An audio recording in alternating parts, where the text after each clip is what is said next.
Hi friends, இன்னைக்கு நம்ம கிச்சனில் நாகர்கோவில் ஸ்டைலில் கூனி மீன் துவரன் முருங்கைக்கீரை சேர்த்து எப்படி பண்ணலான்னு பார்க்கலாம். இது தனியாக சாப்பிடவும் ரொம்ப நல்லாயிருக்கும், ஒயிட் ரைஸ்க்கு சைட் டிஷ்ஷாகவும் நல்லாயிருக்கும். வாங்க வீடியோக்குள்ளே போகலாம். பாத்திரம் சூடு பண்ணி 2 டேபிள் ஸ்பூன் தேங்காய் சேர்த்துக்கோங்க.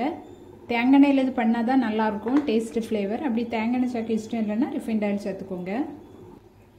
எண்ணெய் சூடானதும் அதில் 1/2 டேபிள் ஸ்பூன் கடுகு, 2 கொத்து கருவேப்பிலை சேர்த்துக்கோங்க. ஒரு காஞ்ச மிளகாய் சேர்த்துக்கோங்க. இது கூடவே ஒரு 10 சின்ன வெங்காயத்தை பொடியாக கட் பண்ணி அதை சேர்த்துக்கோங்க. 2 பச்சை மிளகாவை கட் பண்ணி சேர்த்துக்கோங்க. வெங்காயம் நல்லா வதங்கணும்னு வேண்டாம், லேசாக வதங்கினா போதும். வெங்காயம் ஓரளவு வதங்கிட்டு இப்போ இதில் ஒரு 5 கொத்து முருங்கைக்கீரையை கழுவிட்டு நல்லா உருவி எடுத்துக்கோங்க. அதை சேர்த்துக்கோங்க.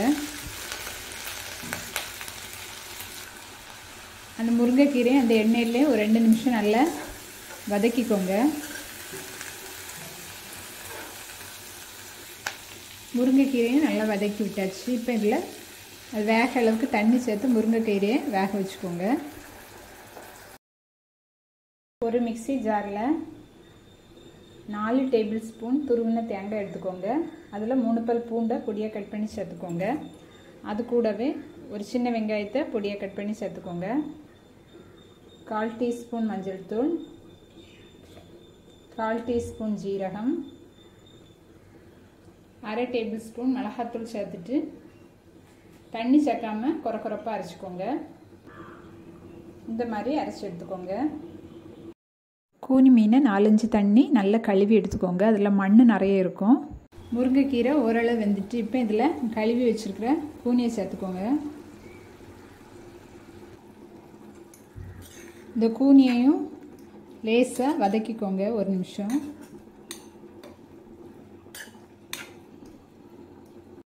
இப்போது மூடி போட்டு வேக வச்சுக்கோங்க. நான் தண்ணி எதுவும் சேர்க்கலை, கூனி மீன்லேயே தண்ணி நிற்கிது, அந்த தண்ணியே போதும். மீடியம் ஃப்ளேமில் வேக வச்சுக்கோங்க. நல்லா வெந்துச்சு. இப்போ இதில் அரைச்ச மசாலாவை சேர்த்துக்கோங்க. தேவையான உப்பு சேர்த்துக்கோங்க. சேர்த்துட்டு நல்லா மிக்ஸ் பண்ணிக்கோங்க. ஃபஸ்ட்டு